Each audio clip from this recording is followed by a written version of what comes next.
জনগণ ভোট চায়। বলেন আপনারা ভোট চায়? জনগণ ভোট চায়। যারা ভোট চায় না তারা ভারতের দালাল। কথা, আমরা ভোট চাই। আমরা জনগণের উপর বিশ্বাস আছে, কারণ এই জনগণকে ছেড়ে বিএনপি কখনো পালায় না। আর আজকের আওয়ামী লীগ পালায় গেছে জনগণকে ছেড়ে, আওয়ামী লীগকে ছেড়ে। আর টাকার মান কমতেছে, জিনিসপত্রের দাম বাড়তেছে, নতুন কোন ইন্ডাস্ট্রি হচ্ছে না। দেশের মানুষ এই অবস্থায় চলতে থাকলে আগামী 1 বছরের দুর্ভিক্ষ কেউ থামাতে পারবে না।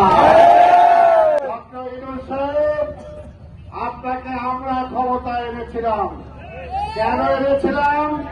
দীর্ঘ 15 বছর এই দেশে কোনো ভোট হয় নাই।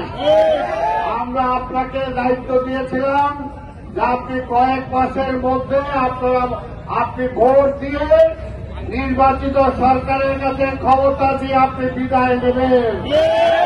এখন আপনার চারপাশে যারা আছে, ক্ষমতা পায়া কিছু 2 পয়েন্ট ইনকাম করতেছে, তারা আপনাকে বুদ্ধি দিতেছে যাতে নির্বাচন দেয়া না হয়, যাতে নির্বাচনের সময় দীর্ঘায়িত হয়। একটা কথা বলতে চাই, 15-17 বছর আমরা অপেক্ষা করছি একটা ভোটের জন্য। অনেক তরুণ আছে যারা ভোটার হওয়ার পর এখনো ভোট দিতে পারে নাই। আমরা আর কোন বিলম্ব নাই।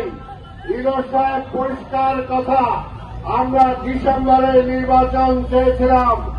আপনি আমাদের নেতা জনগণের তারেক রহমান সাহেবের সাথে বৈঠক করে আপনি বলেছেন ফেব্রুয়ারির মধ্যে নির্বাচন হবে। আবার একটু তালবাহানা করতেছেন। এখনো তো আমরা অন্য কোন কথা বলি নাই, এখনো আঙ্গুল সোজাই রাখছে। যদি আঙ্গুল বাঁকা করে, আরে আপনি আপনার বাড়ির চারিপাশে আর কি মিছিল দেখছেন? সচিবালয় আর কয়শো জনের মিছিল দেখছেন? সারা বাংলাদেশে মিছিলের বন্যাময় যাবে। নির্বাচন দেওয়া ছাড়া আপনার কোন বিকল্প নাই। তাই আমরা বলতেছি, আপনি পারবেন না, দেশ চালাইতে আপনি পারছেন না। শেখ হাসিনা সীমান্তের ওই পারে বসে ষড়যন্ত্র করতেছে। 1 দিন 2 দিন পর পর সীমান্ত দেওয়া রাতের বেলায় পুশিন হয়, তারা দেশের অভ্যন্তরে কাদেরকে পাঠায়।